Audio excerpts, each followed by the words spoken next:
somehow through Canton Town on a cold and stormy night, with the snow blowers roar and taillight arrows, a case not black nor white. The truth must show through snowbanks deep and dramas glow, with solo cups sound high we plead what really happened to poor John O'Keefe.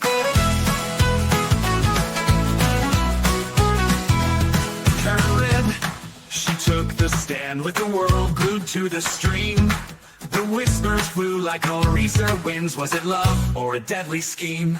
The justice flow like bourbon round the backyard snow, with neighbors watching cold and tight. Did she pack up wrong with the frame that night? They say the party raged indoors while John lay still in snow so wide, but some cry out this doesn't fit.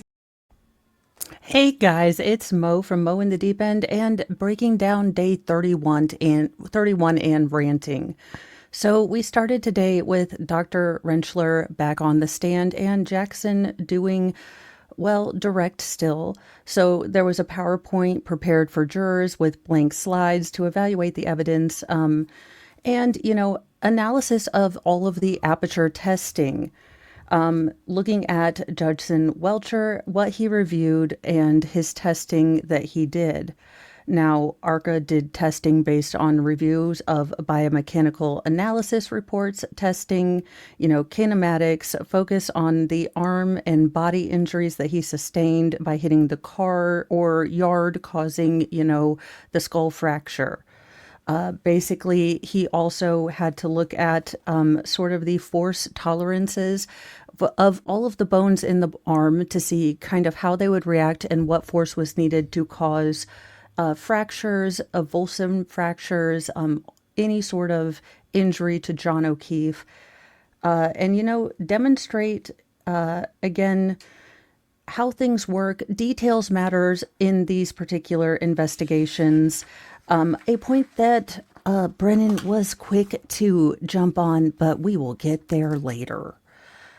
The hypothesis, the breakdown of the scientific method. Now, the hypothesis is that contact between, John O'Keefe's arm caused the break and injuries, break of the tail light and injuries to John O'Keefe's, arm.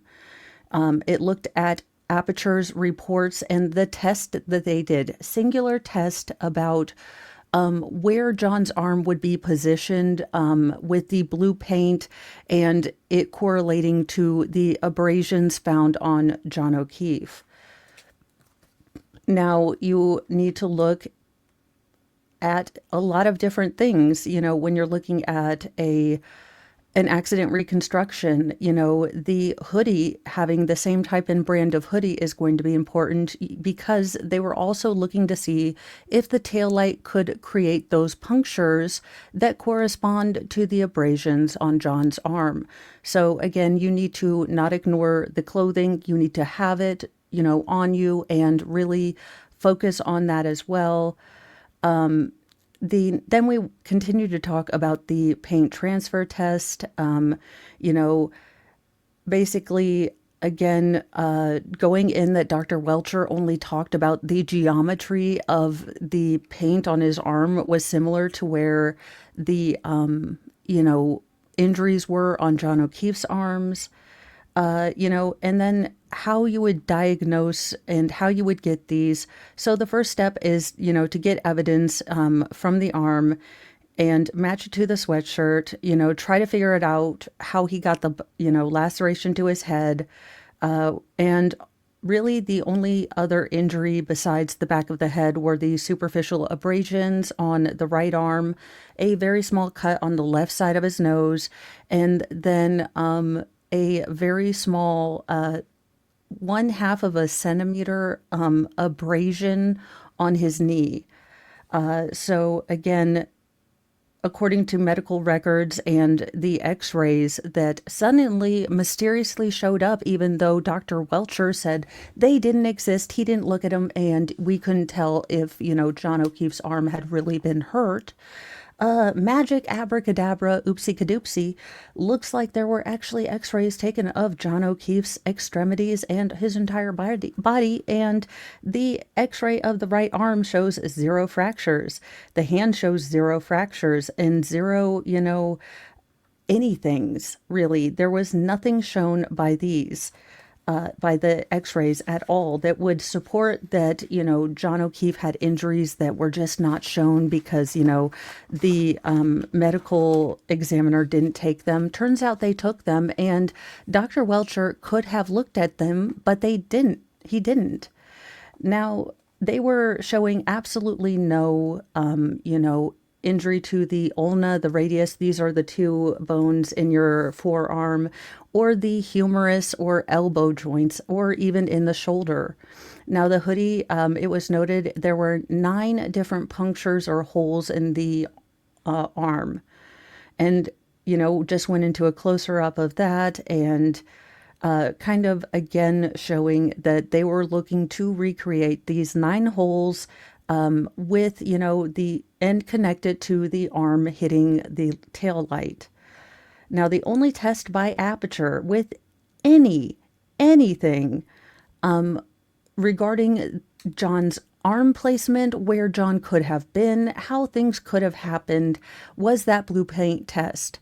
Now, there is going to be some shenanigans about that soon. Now, they used apertures, all of this. Again, aperture showed basically John's arm at a 90-degree angle in order to hit where they showed that those were consistent with the, placement of the arm wounds. So they used aperture's basic work to try to figure out what would happen. And it was also brought up that, again, if you have the arm like this or even out straight, with the tail light moving past in a straight line, all of those injuries should be parallel, or to the elbow and the wrist, but they're in different orientations when the arm is like this, meaning that his arm couldn't have been like this, or even straight out. When it hit it, it had to be some different sort of mechanism because they didn't line up. Now, this was, not covered by Dr. Welcher.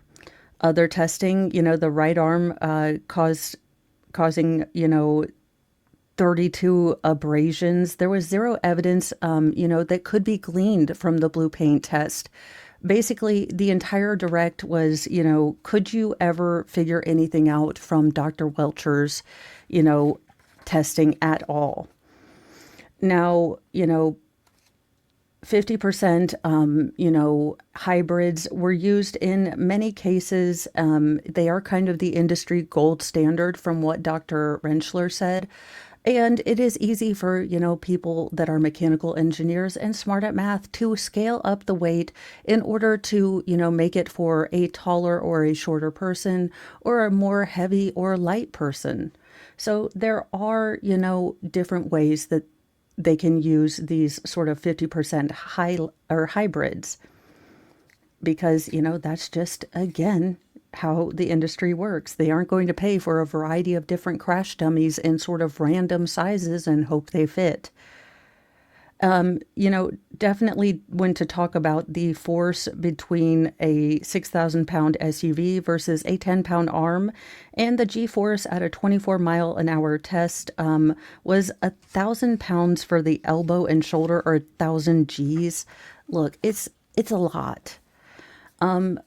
And basically, we also talked about how the fragments of the taillight during the test where it did fragment, they continued to move forward and to the side. They did not stop and fall on John O'Keefe. They did not, go anywhere. And again, it is really hard to understand if Aperture was not attempting to try to give a placement of John O'Keefe, then what the hell were they doing with the blue paint test? Now, the body, not moving straight back, he wouldn't fly back. This would be more of a twisting motion, if anything.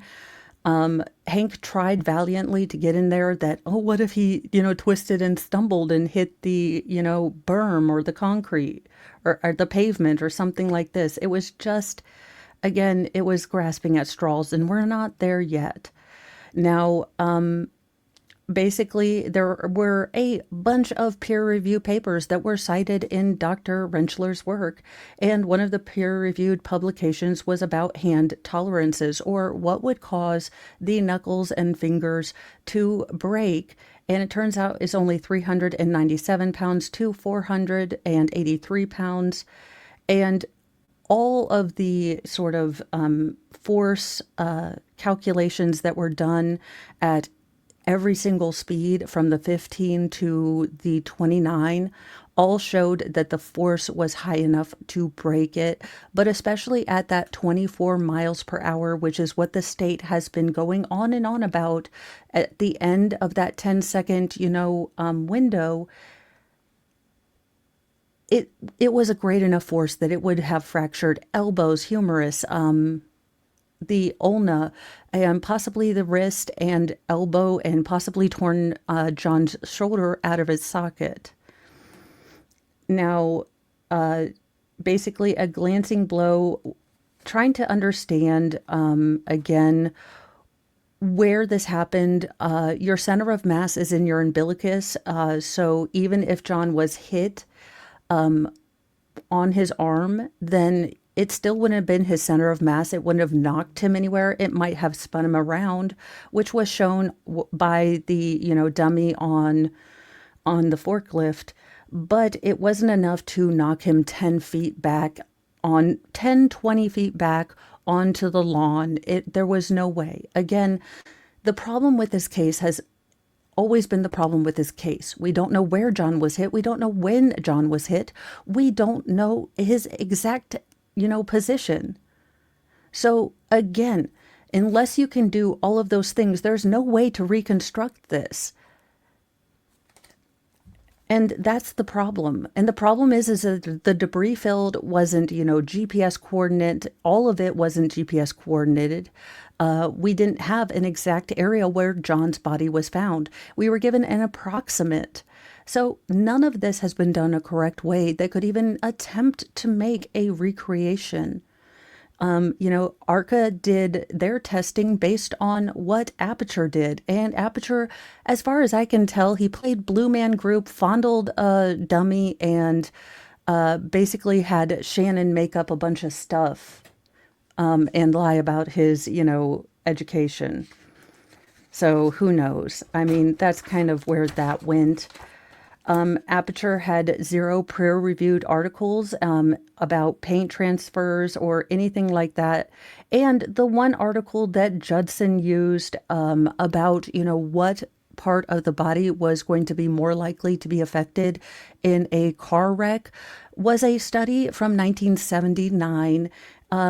About 5 years before the first SUV, a Jeep Cherokee, was on the market. Therefore, none of those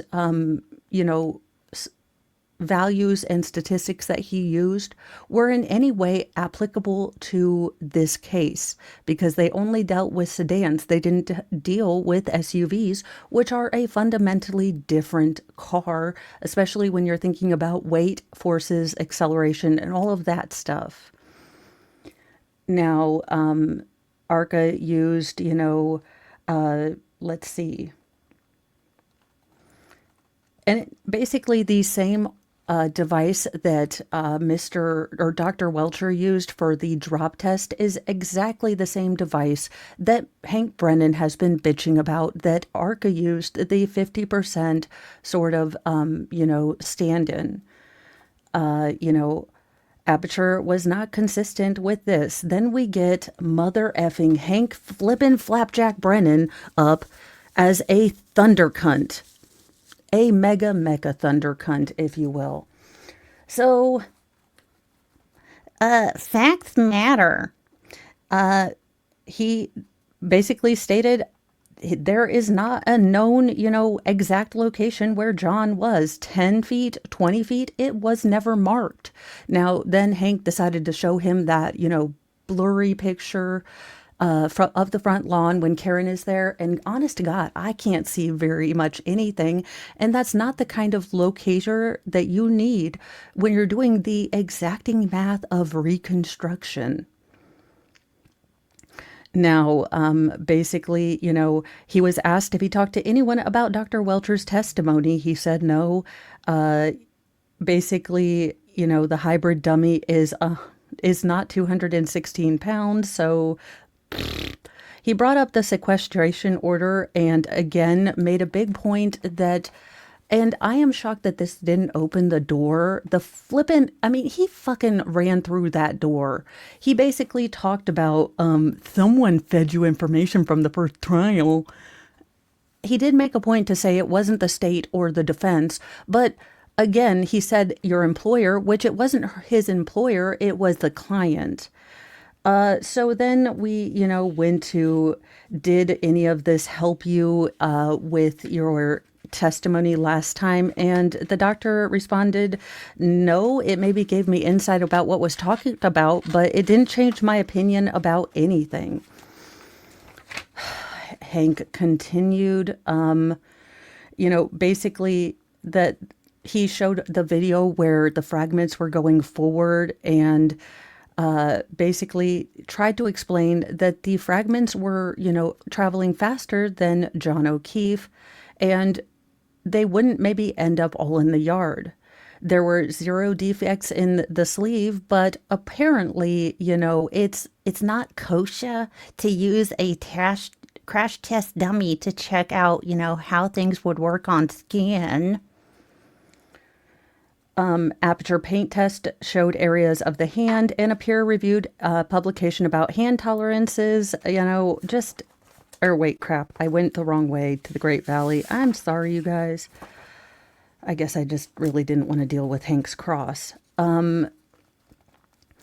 Then we go, a lot of conversations talking about case, did he know how much ARCA is billing for their time? He explained, as Dr. Welcher explained as well, that he's not in charge of billing, so he doesn't know. He's like, well, you don't know how much you are being paid? He's like, no, I'm a salary dude. Like, I don't know how much the company charges. That's billing, sir, not me.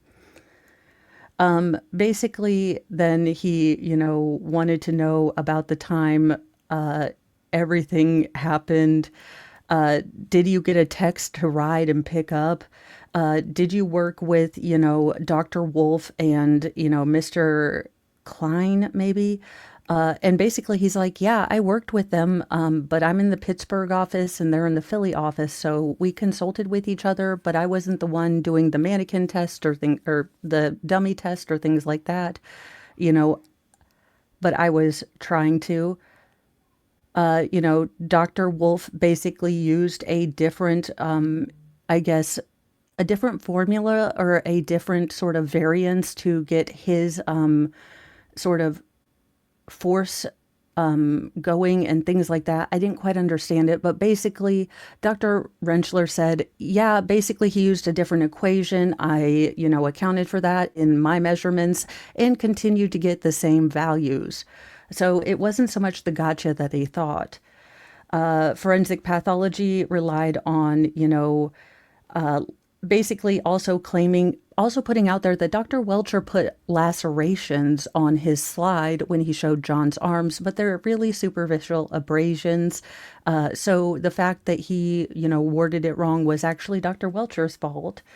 The blue paint test, again, was the only test that Dr. Welcher did, and Dr. Rentschler got pretty pissed off. And this was right before we went to lunch. He was, I'm going to ask you again, after he'd already answered it 5,000 gajillion times. I'm going to ask you one more time. Did you get a ham sandwich? Yes. In fact, a ham sandwich was brought into, testimonial today because Dr. Rentschler talked about the fact that when he finished his testimony in the first trial, before he had to get picked up, he went to lunch because he was waiting on his ride and his subsequent airplane ride and got a, ham sandwich with the defense.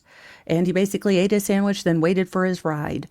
But apparently there's some sort of documentary footage where Dr. Rentschler is, acting like a human, and while he's eating, laughing and talking. And since his testimony was done, maybe making fun of Lolly, because that's all of us.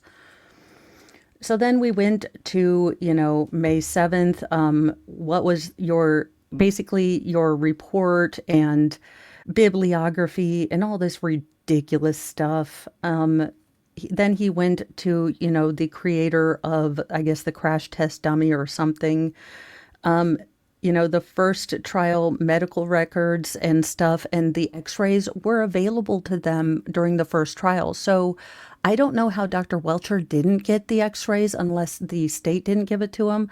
And Hank was like, so you didn't write in your report that you got x-rays? Dr. Welcher said, I put medical records and autopsy ME record.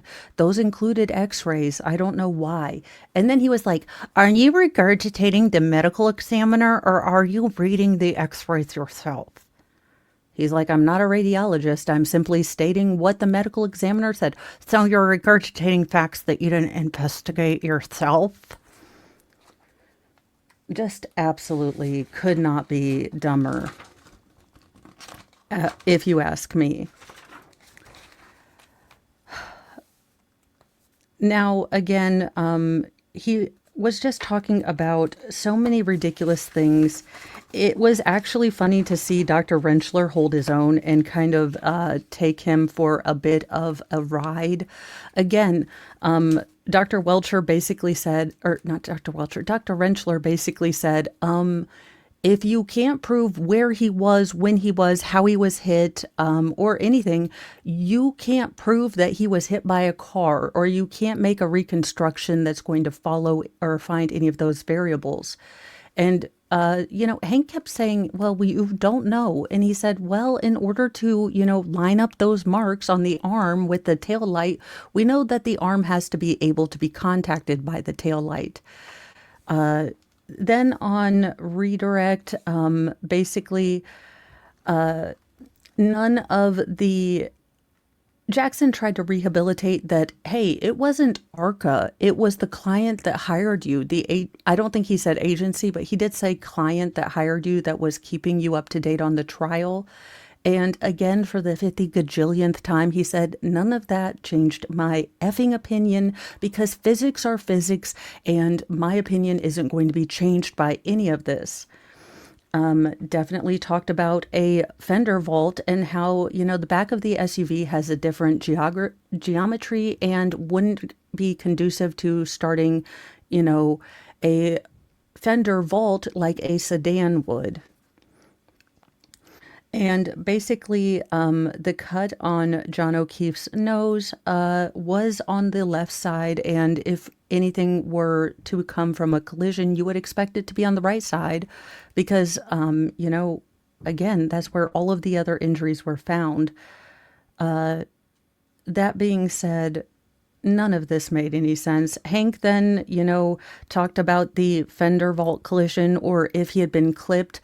Again, Dr. Rentschler said, if you can't prove and, repeat exactly how he got these injuries with the tail light, and you don't know how it happened, you can't prove it happened. And I think there were a couple of good zingers. I would recommend you watch Cross, even though Hank is insufferable, because Rentschler held his own, and you could tell that he was done with Brennan. And up to now, even though Brennan has been a cunty McCuntface, Rentschler has never given back in kind.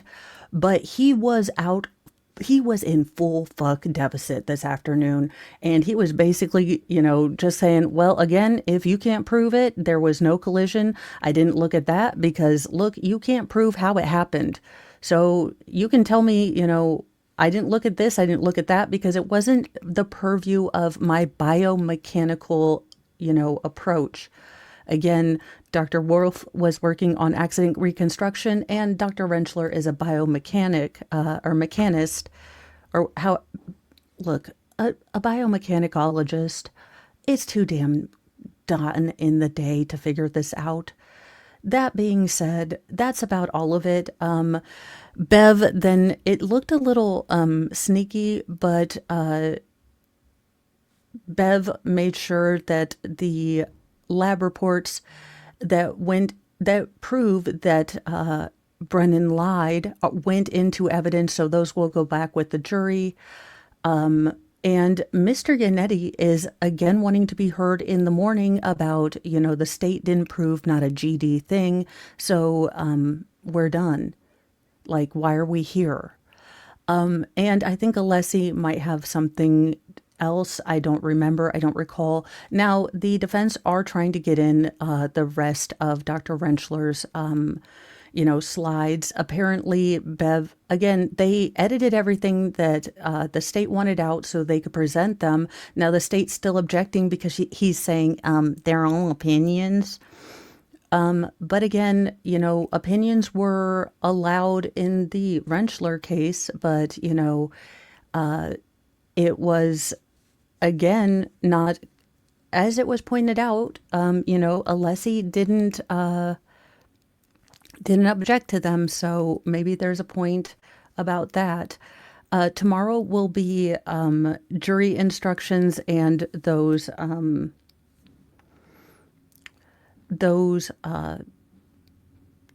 arguments, so maybe we'll see some fireworks. I think we were planning to maybe do a half day. Otherwise, jury instructions are boring, and we're going to hear them before closing statements and after it. So honestly, I'm just there for the fireworks. I hope you guys appreciated this breakdown, and Hank, you're a thunder cunt. That being said, this man got 400 or 300K for doing whatever the hell it was that he was doing all this trial. That being said, I came in, with an open mind, and Hank is no holds bars, the worst prosecutor I have ever seen. But I'm going to take a break from this, go down and get some food, and I hope you guys all have a lovely day. This was a longer one, but I am so ranty at this moment. Bye, you guys.